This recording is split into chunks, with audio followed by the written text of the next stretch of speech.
खुफिया एजेंसियों की दुनिया ना बड़ी रहस्यमयी होती है। ये वो दुनिया है जहां देश की सुरक्षा के लिए चुपचाप काम होता है। और आज हम इसी दुनिया की एक कहानी में उतरेंगे। कहानी भारत की अपनी एलीट जासूसी agency research and analysis wing यानी रॉ की। कभी सोचा है कि जंग मैदान में लड़े जाने से बहुत पहले ही कैसे जीत ली जाती है? इसका जवाब अक्सर अंधेरों में, परछाइयों में छिपा होता है। ये जासूसों और खुफिया ऑपरेटरों का काम है जो पर्दे के पीछे रहकर देश की हिफाजत करते हैं। तो रॉ की कहानी की शुरुआत होती है, हैरानी की बात है, लगातार मिली नाकामियों से। ये वो दौर था जब भारत को अपनी सुरक्षा की कुछ सबसे बड़ी कमजोरियों का एहसास हुआ। चलिए इसी कहानी को जरा और करीब से देखते हैं। 60 का दशक था। एक के बाद एक दो बड़े झटके लगे। पहले 1962 में चीन ने अचानक हमला कर दिया और हमारी इंटेलिजेंस ब्यूरो यानी आईबी पूरी तरह से बेखबर थी। फिर 1965 में पाकिस्तान ने ऑपरेशन जिब्राल्टर लॉन्च किया और एक बार फिर आईबी पहले से कोई खबर देने में नाकाम रही।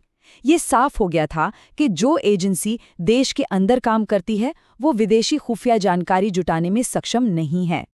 और बस यहीं से सब कुछ बदल गया। 1966 में उस वक्त की प्रधानमंत्री इंदिरा गांधी ने एक मास्टर स्पाई आर.एन. काओ को बुलाया और उन्हें सिर्फ एक लाइन का मैंडेट दिया, एक ऐसी एजेंसी बनाइए जो आने वाले खतरों को पहले से भांप सके।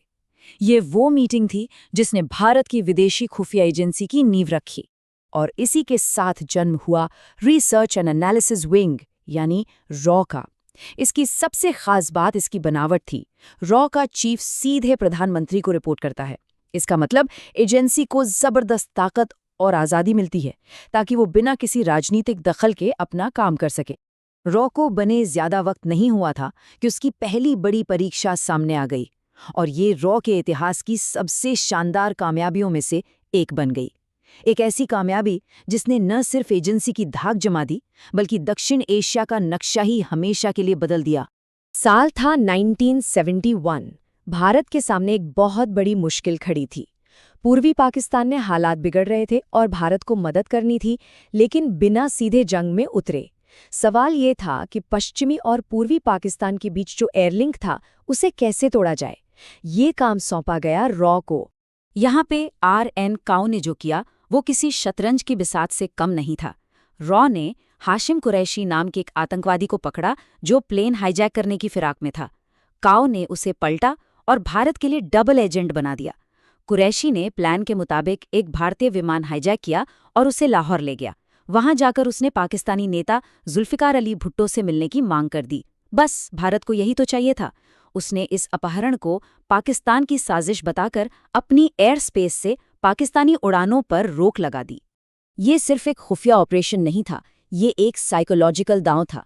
जैसे ही भुट्टो की तस्वीर हाईजैकर के साथ दुनिया के सामने आई, पाकिस्तान का पर्दाफाश हो गया। भारत को वो वजह मिल गई जिसकी उसे तलाश थी और पाकिस्तान की साख पर बट्टा लग गया।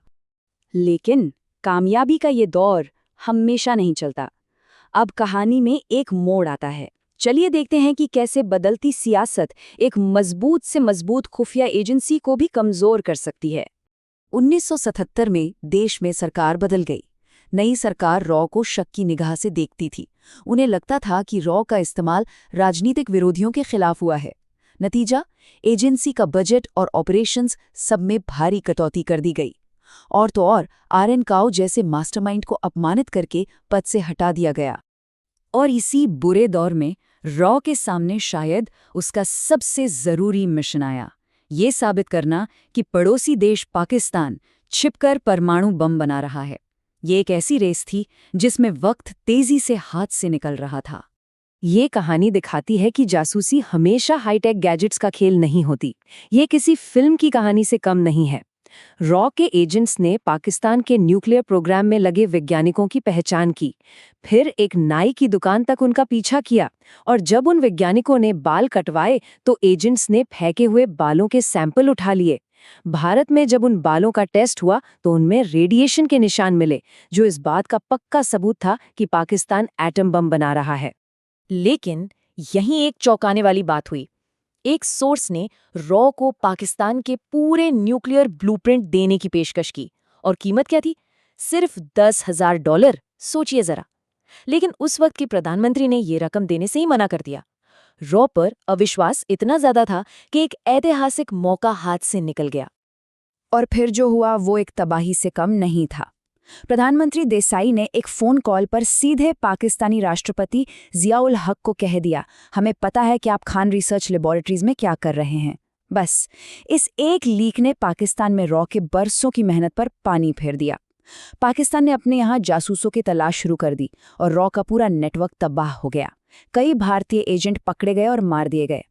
ये रॉ के लिए सबसे बुरा दौर था, लेकिन एक एलीट एजेंसी ऐसे खत्म नहीं होती। यहां से रॉ ने वापसी का एक लंबा और मुश्किल सफर शुरू किया। इस दौर में एक जबरदस्त कामयाबी मिली तो वहीं एक और दिल दहला देने वाली नाकामी भी हाथ लगी। ये कहानी शुरू होती है लंदन की एक दुकान से। रॉ के एक एजेंट ने देखा कि पाकिस्तानी सेना बहुत बड़ी मात्रा में आर्कटिक यानी बर्फीले मौसम में पहने जाने वाले कपड़े खरीद रही है। ये एक छोटी सी खबर थी, लेकिन इसने रॉ के कान खड़े कर दिए। उन्हें समझ आ गया कि पाकिस्तान सियाचिन ग्लेशियर पर कब्जा करने की तैयारी कर रहा है। रॉ ने फौरन ये खबर सेना को दी और भारत ने फुर्ती दिखाते हुए ऑपरेशन मेघदूत लॉन्च कर दिया। 13 अप्रैल 1984 को भारतीय सेना के 300 जवान ग्लेशियर पर उतर गए, ठीक उससे पहले कि पाकिस्तानी सैनिक वहां पहुंच पाते। ये खुफिया जानकारी पर आधारित एक परफेक्ट मिलिट्री ऑपरेशन था, जिसकी वजह से आज भी सियाचिन भारत के पास है। सियाचिन की जीत के बाद लगा कि शायद सब कुछ पटरी पर आ गया है, पर ऐसा नहीं था। कारगिल युद्ध ने एक और बड़ी खुफिया नाकामी को उजागर किया। इसने दिखाया कि सिस्टम में अब भी गंभीर खामियां थीं। एक एक करके सिग्नल मिल रहे थे। पाकिस्तान ने बर्फीली चोटियों पर पहने जाने वाले 500 जूते खरीदे। कारगिल के सामने तोपखाने की संख्या अचानक बढ़ गई। पाकिस्तानी ड्रोन उस इलाके की निगरानी कर रहे थे। खबरें थीं कि बंकर बनाने के लिए आतंकवादी भेजे जा रहे हैं। बहुत सारी चेतावनियां थीं, लेकिन खुफिया और सैन्य एजेंसियों के बीच तालमेल की कमी के चलते इन सबको नज़रअंदाज कर दिया गया। और हद तो तब हो गई जब उसी नाजुक वक्त में उस इलाके की निगरानी के लिए जो हवाई जहाज था, उसे एक कैबिनेट मंत्री और उनकी दोस्त को घुमाने के लिए भेज दिया गया।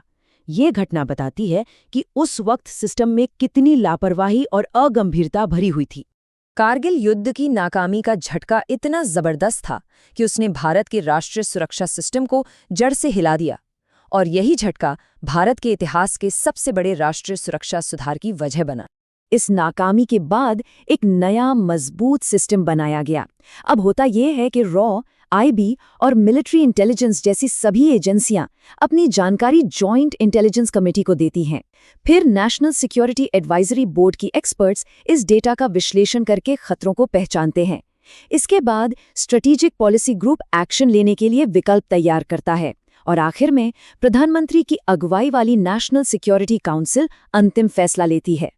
तो एक नया और बेहतर सिस्टम तो बन गया है, लेकिन अंतर्राष्ट्रीय जासूसी के इस चूहे बिल्ली के खेल में एक सवाल हमेशा बना रहता है कि लगातार बदलती इस दुनिया में क्या कोई भी सिस्टम या कोई भी ढांचा अगले सरप्राइज अटैक के खिलाफ सच में फुलप्रूफ हो सकता है?